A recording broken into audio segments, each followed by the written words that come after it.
میرے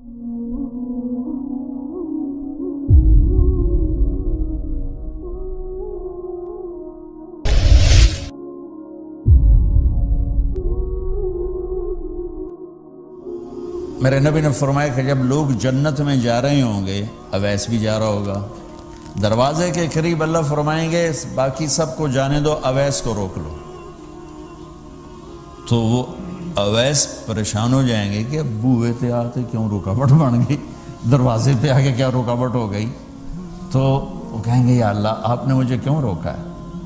تو اللہ تعالیٰ فرمائیں گے پیچھے دیکھو، پیچھے دیکھیں گے تو جہنم کے لوگ کھڑے ہوں گے، مجرم۔ کہیں گے اویس تو نے مجھے خوش کیا ماں کی خدمت کر۔ کیا کہا؟ ماں کی خدمت کر کے۔ جو بیچاری مائیں ذلیل ہو رہی ہیں، یہاں زیادہ ہوتی ہیں، پاکستان میں کم ہوتی، پر ہوتی وہاں بھی ہیں۔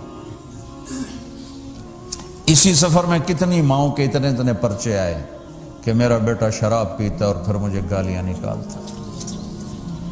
بھر گئے میری جیبیں پرچوں سے، کیونکہ مستورات بھی بیان میں آتی تھی، تو ہر بیان میں کوئی نہ کوئی پرچہ آیا کہ میرا بچہ مجھے گالیاں نکالتا ہے، شراب پیتا ہے، زنا کرتا ہے، پھر مجھے گالیاں نکالتا ہے۔ تو یہاں زیادہ ذلیل ہیں، ہمارے ہاں بھی کوئی کم ذلیل نہیں ہے۔ کوئی قسمت والی ماں ہے جس کو فرما بردار اولاد ملتی ہے، تو اللہ فرمائیں گے اویس تو نے مجھے بہت خوش کیا ماں کی خدمت۔ دیکھیے جہنم کے لوگ کھڑے ہیں، تو انگلی کا اشارہ کرتا جا، اللہ جدھر جدھر تیری انگلی کا اشارہ ہوگا ادھر ادھر لوگوں کو جہنم سے نکال کے جنت میں ڈال دوں۔ آج میں تیری طفیل لاکھوں آدمیوں کو جنت میں پہنچاؤں گا۔ عدد ربیہ و مدر، لاکھوں کا لفظ نہیں آتا، ربیہ و مدر عرب کے دو قبیلے اپنی تعداد میں سب سے زیادہ تھے۔ تو اللہ تعالیٰ کہیں گے اویس آج تیری طفیل جتنا ربیہ اور مدر دو بڑے قبیلوں کے لوگ ہیں، اتنے مجرم آج تیری طفیل جنت میں ڈال دوں۔ سبحان اللہ اکبر۔ جب میرے رب نے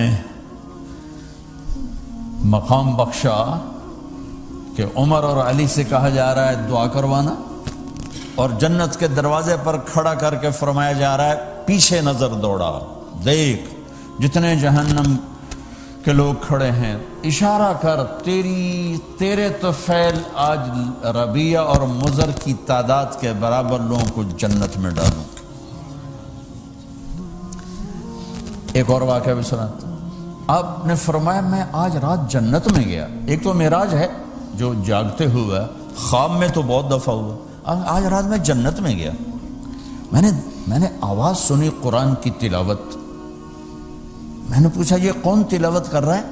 ان کا جی یہ حارثہ بن نعمان ہے۔ تو آپ نے کہا حارثہ بن نعمان؟ وہ تو مدینے بیٹھا ہے۔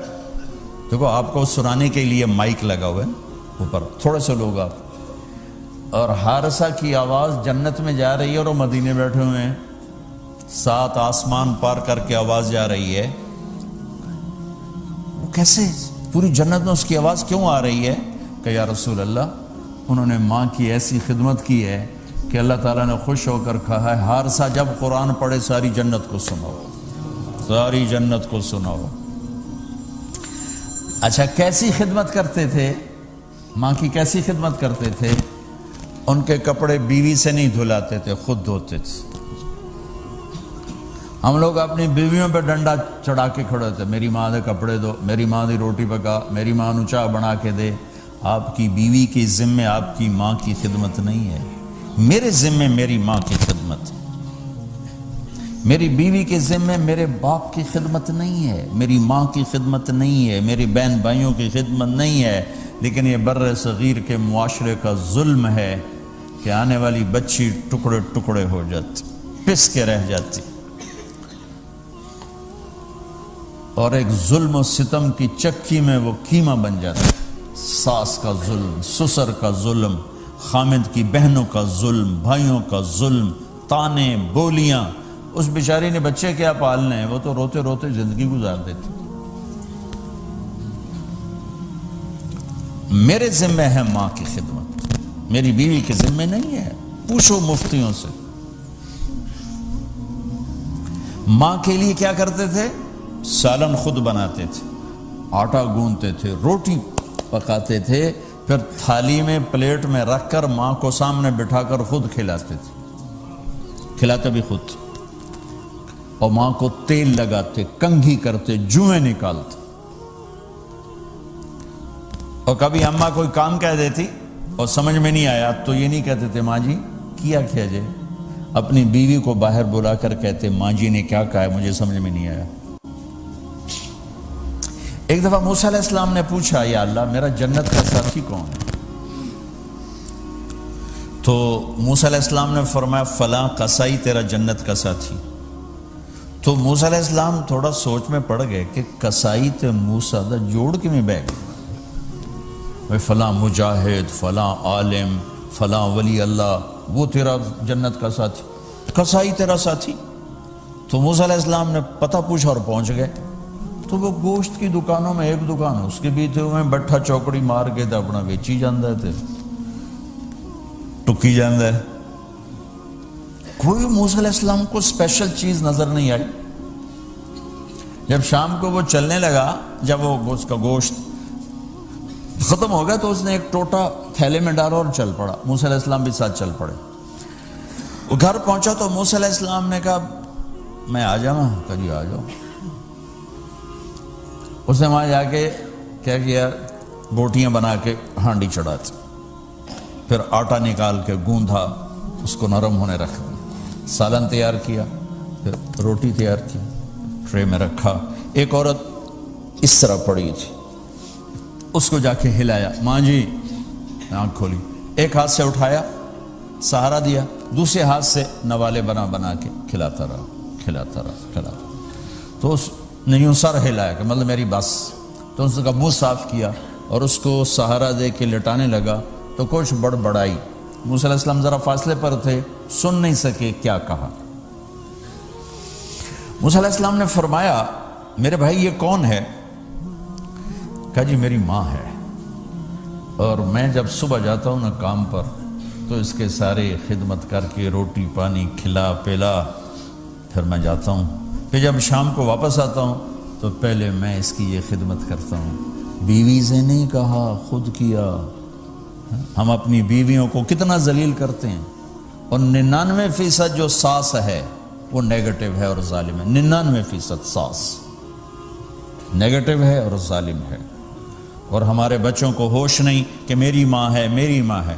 ماں کی وجہ سے بیوی کو تباہ نہ کرو، اور بیوی کی وجہ سے ماں کو تباہ نہ کرو، اس میں بیلنس کرو۔ بیوی کے عشق میں ماں باپ ذلیل نہ ہو، اور ماں باپ کے عدم میں بیوی ذلیل نہ ہو۔ یہ دونوں نوحے میں سن رہا ہوں، اس لیے بول رہا ہوں، دکھ سے بول رہا ہوں۔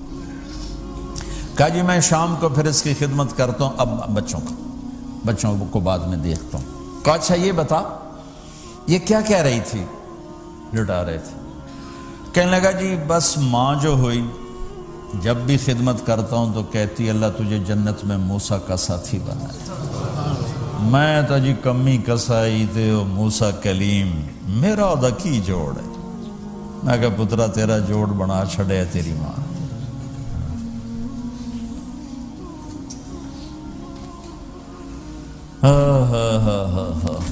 ماں باپ زندہ ہیں دعا لو، فوت ہو گئے ان کی قبروں پہ جایا کرو، وہاں بیٹھ کے قرآن پڑھا کرو۔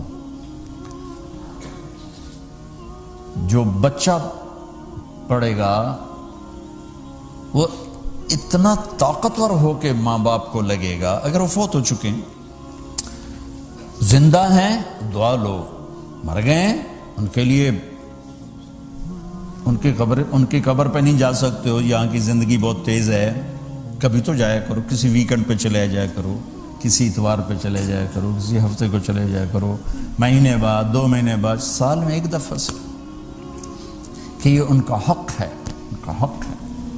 اور ابن القیم رحمۃ اللہ علیہ نے ایک واقعہ لکھا ہے کہ عبداللہ بن مطرف رحمۃ اللہ علیہ نے خواب دیکھا کہ قبریں پھٹیں اور لوگ نکلے، اور کوئی چیز ایسے اٹھا رہے ہیں، ایسے اٹھا رہے ہیں، ایسے اٹھا رہے ہیں۔ ایک آدمی نکلا اور جا کر ایک درخت سے ٹیک لگا کے بیٹھ گیا۔ یہ اس کے پاس جا کر کہتے ہیں بھئی آپ کون لوگ ہو؟ وہ کہتے ہیں ہم ایمان والے ہیں۔ کہ یہ کیا ہو رہا ہے؟ کہ جو رشتہ دار ثواب بھیجتے ہیں یہ وہ اکٹھا کر رہے ہیں۔ کہ تم کیوں نہیں اکٹھا کر رہے ہو؟ کہ میرا بیٹا حافظ قرآن ہے، ایک قرآن روزانہ ختم کر کے مجھے بھیج دیتا ہے، تو میں نے پرچون دی لوڑ نہیں رہ جاندی، میرا تھوک دا کام۔ کہ تیرا بیٹا کیا کرتا ہے؟ کہ اس کی مٹھائی کی دکان ہے بازار میں۔ آنکھ کھل گئی، صبح ہوئی تو پہنچ گئے، بازار کھلا، دیکھا تو ایک نوجوان بیٹھا ہوا اور مٹھائی بیچ رہا اور ہونٹ ہل رہے ہیں۔ پہلے اس کو نہ چیک کرتے رہے، پھر اس کے پاس آئے، بیٹا تیرا نام کیا ہے؟ وہی نام تھا جو خواب میں سنا۔ یہ کیا پڑھ رہے ہو؟ کہ جو قرآن پڑھ رہا ہوں۔ کتنا پڑھتے ہو؟ ایک ختم روزانہ پڑھتے ہو۔ کیا کرتے ہو؟ کہ والد کو ایصال ثواب کرتا ہوں۔ کیا اتنی مشقت کیوں اٹھاتے ہو؟ کہ وہ میرے لیے بہت کچھ چھوڑ گیا، میں چاہتا ہوں میں بھی اس کے لیے کچھ حصہ بنتا رہوں۔ تو یہ والدین کے حقوق میں سے ہے کہ اگر وہ چلے گئے ہیں ان کے لیے ایصال ثواب کرو۔